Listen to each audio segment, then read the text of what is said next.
Tourism যে একটা দেশের ইকোনমিতে কি পরিমাণ ইম্প্যাক্ট ফেলতে পারে এটা কিন্তু আমরা 2019 সালের পর শ্রীলঙ্কার অর্থনৈতিক ডাউনফলের দিকে তাকালেই বুঝতে পারি।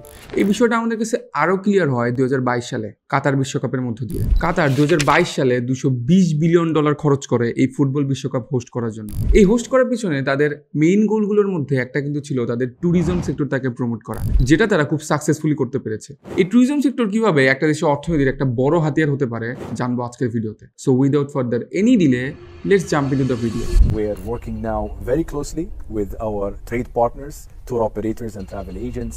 Today we're signing many agreements. Tourist জোনের উন্নয়নে ইকো ট্যুরিজম ও হেরিটেজ বা ঐতিহ্যপূর্ণ স্থানগুলোতে বিনিয়োগকারীদের আকৃষ্ট করার কথা জানায় বিটিভি প্রধান। রিসেন্টলি দ্য বিজনেস স্ট্যান্ডার্ডের নভেম্বরের পেপারে উঠে এসেছে যে জানুয়ারি মাস থেকে অনেক ট্যুরিস্ট তাদের টিকিট, হোটেল এবং রিসোর্টের বুকিংগুলো ক্যান্সেল করেছে, যার কারণে আমাদের পর্যটন কেন্দ্রগুলোকে হারাতে হয়েছে প্রায় 1,500 কোটি টাকা। এবং এর পাশাপাশি অ্যাডভান্স বুকিংও কমে গিয়েছে 80% মতো। 2023 সালের শেষের দিকে আমাদের ট্যুরিজম সেক্টর সব থেকে বেশি ক্ষতির মুখে পড়ে। ট্যুর অপারেটর অ্যাসোসিয়েশন বাংলাদেশের মতে রাজনৈতিক অস্থিরতা এবং অন্যান্য কারণে শুধুমাত্র এই ডিসেম্বর মাসে আমাদের ট্যুরিজম সেক্টরে প্রায় 2,000 কোটি টাকার লস। কিন্তু এটা বাংলাদেশের মতো অর্থনীতির জন্য কিন্তু মোটেও কম নয়। কক্সবাজার, খাগড়াছড়ির মতো জায়গাতেও একটা বড়সড় ধাক্কা আসে এই ট্যুরিজম সেক্টরে। এর পিছনে কারণ ছিল পলিটিক্যাল আনরেস্ট অ্যান্ড সিকিউরিটি। এর পাশাপাশি শ্রীমঙ্গল এবং মৌলভীবাজারেও পর্যটন শিল্পের ধসটা কিন্তু অনেক ব্যাপক ছিল। সেখানকার জেলা প্রশাসকের মতে যেখানে প্রতি বছর 10 থেকে 12 লাখ পর্যটক যেত, সেখানে এখন বছরে 2 লাখের ঘরেও যাচ্ছে না। এর পাশাপাশি সন্ত্রাসী গোষ্ঠী KNF এর কারণে আমাদের বান্দরবনের ট্যুরিজম সেক্টরটা অনেক ক্ষতির সম্মুখীন হচ্ছে। ট্যুরিজম সেক্টর নিয়ে এত নেগেটিভ নিউজ থাকলেও বাংলাদেশের জন্য কিন্তু এই ট্যুরিজম সেক্টরের সম্ভাবনা অনেক বেশি। বাংলাদেশের ট্যুরিজম ইন্ডাস্ট্রি কত বড় হতে পারে এবং এই ইন্ডাস্ট্রির কি কি সমস্যাগুলো আছে চলেন আমরা একটু অ্যানালাইসিস করে দেখি। বর্তমানে বাংলাদেশের জিডিপিতে 3% মতো অবদান রাখে এই ট্যুরিজম সেক্টর, যেটা টাকার হিসেবে চিন্তা করলে প্রায় 76,600 কোটি টাকা। এছাড়াও কর্মসংস্থানের দিক থেকেও কিন্তু এই সেক্টর অনেক বেশি এগিয়ে। বাংলাদেশ ব্যুরো অফ স্ট্যাটিস্টিক্সের 2022 ডেটা অনুযায়ী বাংলাদেশের টোটাল এমপ্লয়মেন্টের 8.1% কিন্তু এই ট্যুরিজম ইন্ডাস্ট্রিতে। শুধুমাত্র 2021 সালে বাংলাদেশে কিন্তু 1,35,000 মতো ট্যুরিস্ট আছে। সেখান থেকে বাংলাদেশ প্রায় $273 মিলিয়ন মতো আয় করে। কিন্তু বিশ্ব বাজারের সাথে তুলনা করলে বাংলাদেশের ট্যুরিজম সেক্টর কিন্তু অনেক পিছিয়ে। গ্লোবাল ট্যুরিজম সেক্টরের মোট ভ্যালু বর্তমানে প্রায় $8 ট্রিলিয়ন কাছাকাছি এবং গ্লোবাল জিডিপিতেও এটার কন্ট্রিবিউশন প্রায় 7% মতো, যেটা বাংলাদেশের তুলনায় অনেক বেশি। ট্যুরিজমের ভিত্তিতে আপনি যদি গ্লোবাল র্যাঙ্কিং দেখেন, বাংলাদেশ ট্যুরিজম ইন্ডাস্ট্রি র্যাঙ্কে 140টা দেশের মধ্যে কিন্তু 125তম।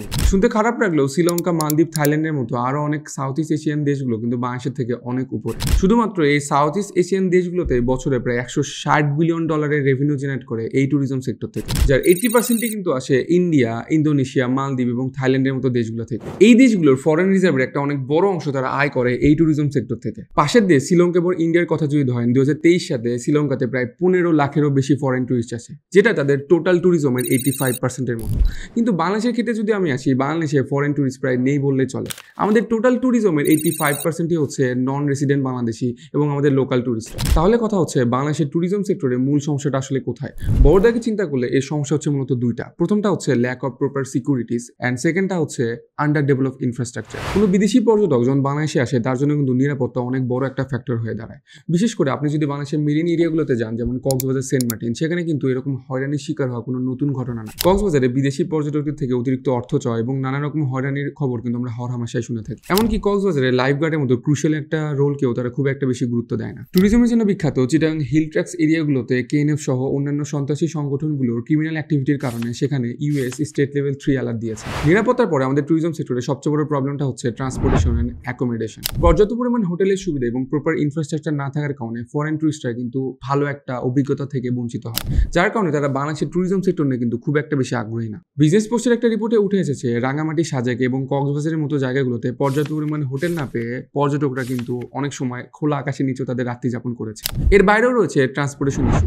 আমাদের বান্দরবন, সিলেট, সাজেকের মতো জায়গাগুলোতে যখন আমরা এক জায়গা থেকে অন্য জায়গায় ট্রাভেল করতে যাই, তখন আমাদের একাধিকবারও গাড়ি চেঞ্জ করতে হয় এবং কিছু জায়গায় তো আমাদের পায়ে হেঁটে যেতে হয়। আমি যদি আরো গুছিয়ে বলতে চাই, প্রপার স্ট্রাকচার না থাকার কারণে এই বিষয়গুলো কিন্তু অনেক বেশি হ্যাসেল হয়ে দাঁড়ায়। আমাদের পার্শ্ববর্তী দেশ ইন্ডিয়া, শ্রীলঙ্কা, মালদ্বীপে কিন্তু এই ট্যুরিজম সেক্টরের জন্য আলাদা স্পেসিফিক মিনিস্ট্রি এবং ডিপার্টমেন্ট আছে। কিন্তু দুঃখের বিষয় হলো বাংলাদেশের এই ট্যুরিজম সেক্টরের জন্য কিন্তু আলাদা কোনো মন্ত্রণালয় নাই।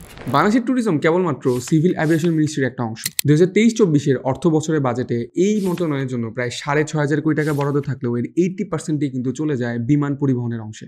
এই সেক্টরটি অনেক বেশি সম্ভাবনাময় হওয়ার কারণে 2041 সালের কথা মাথায় রেখে বাংলাদেশের ট্যুরিজম বোর্ড একটা মাস্টার প্ল্যান রেডি করেছে। এই মাস্টার প্ল্যানকে তারা ট্যুরিজম মাস্টার প্ল্যান বলতেছে। এই প্ল্যান অনুযায়ী বাংলাদেশ সরকার আগামী 15 বছরের মধ্যে বাংলাদেশে 5 মিলিয়নেরও বেশি ফরেন টুরিস্ট আনার পরিকল্পনা করেছে এবং এখান থেকে 2 কোটিরও বেশি কর্মসংস্থানের টার্গেট রাখছে।